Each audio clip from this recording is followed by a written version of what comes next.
Turning in for final approach. Whatever you say, stove.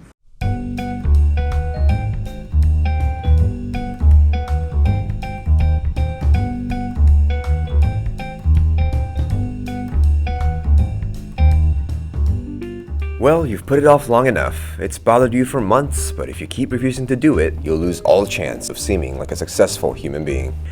No, it's not paying off your student loans, or confronting your roommate about stealing your food. You'll continue to put those tasks off forever. No, it's finally time to perfect your resume. The finely crafted document that needs to cover each and every nuance of why you are the ideal employee. So here's a few tips on how to make yours stand out. Tip number 1. Lie. Was your last job answering boring phone calls at a boring desk, working with boring people, seeking out a boring wage with a boring... You get the point. So you don't climb mountains or volunteer your time to deaf, homeless LGBT puppies. So your technology skills both begin and end at your 84 Twitter followers. So your last employer was your Aunt Karen, and your last employment was babysitting her 2 twin Wisconsin brats. Tough tomatoes, right? Wrong, Aunt Karen. Keep your negativity in Oshkosh where it belongs! The important thing is to remember that if you believe that you have a skill, so will your employer. Because on a resume, you can be anything you want to be. Tip number 2. Show some fluency. The world is getting smaller, my friends, and it's time to show off your worldly skills on your resume. Maybe you aren't the best at high school Spanish, but this is the year 2000 and something whatever. You don't need special skills to achieve anything. That's what the smart people with special skills at Google are for. Hola nuevo trabajo. Tip number 3. Companies can see hundreds, sometimes thousands of resumes a day. Many of them will look the same. Boring! So to keep your credentials from looking as unimpressive as your T-ball registration participation certificate, add a personal touch to your resume.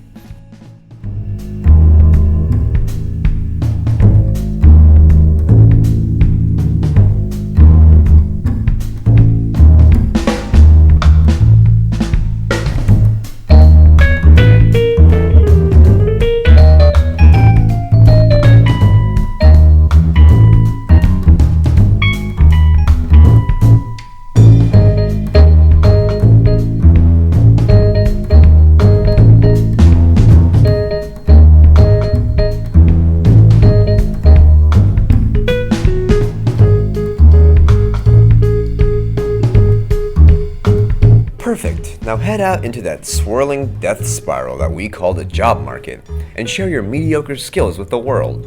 Best of luck, young professional. You do know that you mostly email those things now, right? And does that even have a stamp? Do you know how the postal service works? Wait, now where are you going? That's it? No cover letter? You're not gonna make business cards? Who's gonna follow you on LinkedIn?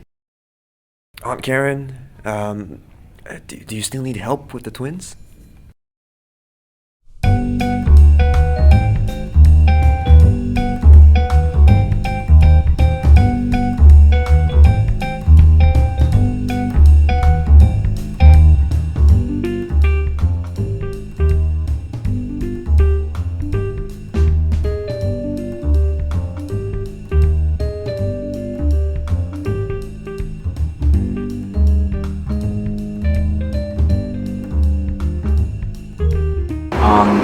Just one little thing though, looking at your resume,